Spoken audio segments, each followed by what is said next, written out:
if you put them on your tongue. No, I'm going to keep this short and sweet because you guys only have about 34 hours to get this done. And this was originally 8 tips how to crush startup weekend, but unfortunately she's talked about a few of them, so it might be now like 6 or 7. But really, the first one was about, how do you do your pitches? You all did a hell of a job. But now it comes down to picking your team. And I'll give you a little background. I came here last season, whenever that was, for a startup weekend. And I ended up I wanted to try it out. I knew I wasn't going to be able to dedicate a whole lot of time afterwards. But I got onto a team that was going to build a Twitter analytics tool. And that product turned out to be Stat Squared. Now, how many of you have heard of Stat Squared? More. Oh, yeah. Everybody. The reason you heard about Stat Squared was purely because we did start it out of here. We did go on to win locally, and then we competed in the global battle, and we won that. So we had all of Indiana rooting for us to compete against all the other startup weekends that were happening. So we had a ton of chatter happening on Facebook, and we got pretty high on our own supply. And I'm looking at these two guys because these two teams are on my team. We ended up going to IT Martini and winning that. We beat Eat Drink It both times. There we go.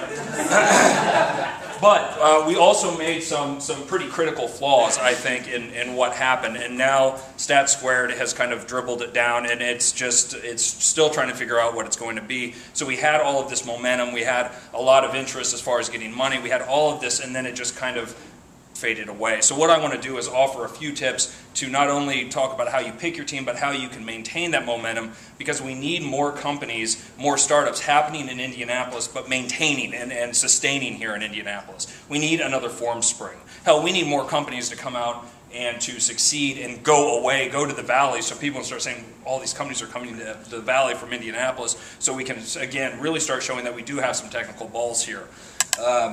Technical balls, it's a t-shirt. All right, so I'm just going to skip to number 2, which is keeping your teams light. And I think this is really, really instrumental, especially with the size of this. It's going to be interesting to see how it forms. In my opinion, the best way to do this is you're going to have 4 people. You're going to have a developer, you're going to have a designer, you're going to have a marketer, and you're going to have a business leader. We saw it last time, and we've seen it in all of the other states that we're competing, that when you start getting more than 6 people, it turns into a complete clusterfuck. That you have too many egos, you have too many people fighting for attention, and nothing ever really gets done. So my opinion would be keep it 4. If you can do it with 3, that's awesome, right? Because you only have a certain amount of time, and you have to be able to make decisions really quickly. And as we all know, the more people that get involved into a group, the harder it is to make decisions. Look at our government. So number 3 is the one thing that everybody wants to talk about, but no one wants to talk about, and that is the ownership. Right? And everybody's like, oh shit, do we talk about it? Do we not? There's a couple of places, and I forget which cities they were, where people literally spent all the time, and I think Lorraine talked about this, writing out their legal agreements. And they didn't do anything. They were all arguing about the ownership. We took the exact opposite approach. We said, okay, we have 100%. Everybody involved, we're just going to divide it equally. We had 5 people on our team, so everybody had 20%. Good as far as making a decision quickly, stupid of the decision that we made. And the reason why that is because you don't know who's going to be involved after the weekend's over. Right now, everybody's just thinking about the weekend. And then what happens Sunday night is you go, oh shit, I got to go back to reality. And I've got to go back to my day job, and I've got to do this, and I've got to do this. And then all of a sudden you realize you don't have the time, you're completely burnt out. So keeping it, just keep it simple. And what I would suggest is that everybody that's involved in the startup gets 1%. Everybody who's involved in the startup this week or this weekend gets 1%, regardless if you're involved at the end or if you're involved after the weekend is over. That way, once the weekend's over, you can then figure out from a legality standpoint who's going to go on, who's not going to go on, who divvy up your ownership and all that. And it sucks for investors when you have 5 people owning 20% of the company. They look at that as muddy and complicated.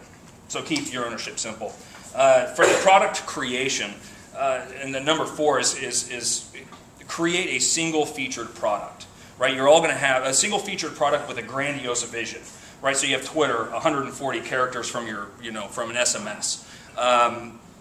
You have Path, sharing a photo. Have a big vision for what you want to do, but you only have 32 hours. And what you want to have at the end of this 32 hours is a working application. So build off one feature.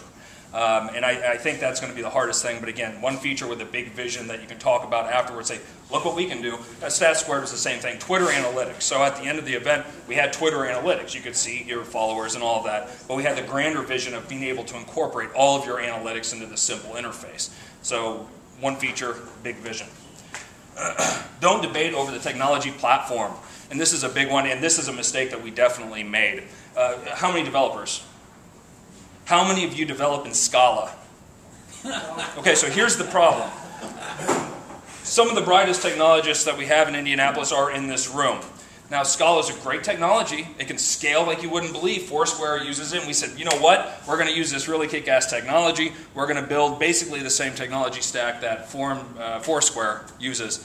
And the problem is what happens if developers are no longer involved, and now you have to find people. We're in Indiana, right? We got to think of what resources that we have. So if you're going to be building a web app, keep it to what people know here and aren't going to charge you out the ass, which is going to be your PHP. It's going to be your Ruby, right? It could be your .NET. But nonetheless, there are .NET people here, except for they're going to want to get paid a whole lot of money. So don't debate over the technology stack. If you're going, again, we don't need to, because a lot of times you sit, and if you have more than 2 technologists, more than 2 developers, they're all going to say, well, we should do it in this and that. Number 6, use technology that exists whenever possible. Again, you have 32 hours. Everybody says 54 hours. That's total bullshit. You've got to sleep. You've got to, the doors here shut at 12, so you've got to go home. So use open source platforms that are available. Again, there's so many that are out there to get you virtually 90% of your application done so you can focus on that one feature that you should be building into the product and not have to worry about user permissions and all of that. So the one I always like to use is Groupon. Right? Groupon, we all know Groupon. We all know that they make a lot of money, and Groupon uses ExactTarget. Right? Just because they take an existing technology that's already out there, they put a little creative spin on a business model, and they turn it into a gigantic thing. So don't necessarily think you have to reinvent the wheel, and if there's something that's already out there, hell, use it. Because the main thing is at the end of this, you need to be able to present something that's working. If you want to win. Now, if you want to not win, which is stupid because we all should want to win, because you're going to get a ton of conversation and a ton of noise happening here on the social graph in Indianapolis, don't reinvent the wheel. And number 7, which is kind of, I think, the most important one, is that your goal should be at the end of this weekend to have a product that can run on its own for a month without being touched by a technologist. Not only should it be able to run by itself, it should be able to actually achieve some business objective. And the reason why this needs to be the case is because when this is all said and done, you're going to be exhausted. And especially the technologists who are going to be just bang on the damn keyboard all night, the last thing that they're going to want to do is when Monday rolls around is to finish this feature and do this because they got to go back to their day jobs. So if you can get your product where you're achieving that business objective, whether it be getting signups for the beta, whether it be getting subscriptions, whether it be getting ad revenue, whether it be getting money based on whatever your business model is, make sure that you're really, you're really focused on getting it done. And then once you come back, again, you'll probably work on it, but if you come back 30 days later and say, holy shit, look, we've got 700 people signed up, that's going to re-engage everybody and get people excited to come back. And then the last one is one of the things I think that really helped us win was we got up, we showed our product, we had a working product that anybody could go out and test and use, and then we had the Steve Jobs, and we said, oh, but one other thing. We had the full website with the branding, we had a blog, we had a Twitter account with 200-300 followers thanks to Ryan, and we had actual buzz happening outside of these walls because we had a marketing person. And this is why that marketing person absolutely needs to be on your team, because while you guys are working and banging on the thing, they can be building up and tweeting and blogging and talking what's happening with your company and really getting your name out there. Again, this is the time that you're going to get more free PR. I know we're going to have some PR stuff in the package, but this is going to be the real sincere PR that you're going to get during this is tweeting and everybody talking. And again, if you can win, you're going to explode that much more. So really try to leverage that. So now, for the people that have been here, what are your suggestions? Because again, we have to get everybody thinking about this, because too many companies did what we did, is where you have something great and then it just fades away. And we can't do that if we want to get Indianapolis on the map as far as being able to launch some really kick-ass startups. So what suggestions would you have? And I'll say Ryan. Simple. Keep it simple. If there's 2 or 3 people on the idea that are going to be the ones that go forward with it, say, look, I'll take my 1%, I'm going to have fun for the weekend, and let them drive the vision, because they're going to have more interest and want out of it than you will, and you can help them see something. Andrew, you got anything? I would just say have fun this weekend. Everyone's going to be on a 32-hour high on Sunday, and then the honeymoon will be maybe a week to 4 weeks afterwards. Just have fun during that time, and then after that 4 weeks, sit down at the table and say, all right, who's going to take our 1% and grow this, and who's going to say, I had a blast, but I'm back to my day job. So just have fun. I haven't been to events in Indy, but I've been at events in, out in the valley where I live. And just remember to turn your egos down, man. I have a big ego. I got a big head. But when you're working and trying to create something in a limited time, just turn your egos down. You know, everybody's just got to. The whole goal is to get a product live. And if you got people thinking their idea is better than yours, you're just going to sit there and bullshit and waste time. So just remember to have fun and turn down your egos. Any other input from other people who've done it before? And any questions? Again, you've got people here who've done it, who we've succeeded and we screwed up, and so we've got a lot of knowledge here. So absolutely. If someone offers you money, take it. Yes, and that's the big one. Again, if you have, I mean, you spend some time and someone offers you money, I would take it. 100% of nothing.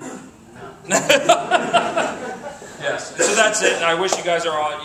You're on for one hell of a treat. I mean, this is a really amazing experience, and I promise you, this will not be something that you're going to forget. And you're going to be so exhausted. So just listening to her will make you exhausted. Yeah. Can we do a show of hands? Technical, non-technical, developers, designers, marketers, attorneys, that kind of thing. Okay, if you are a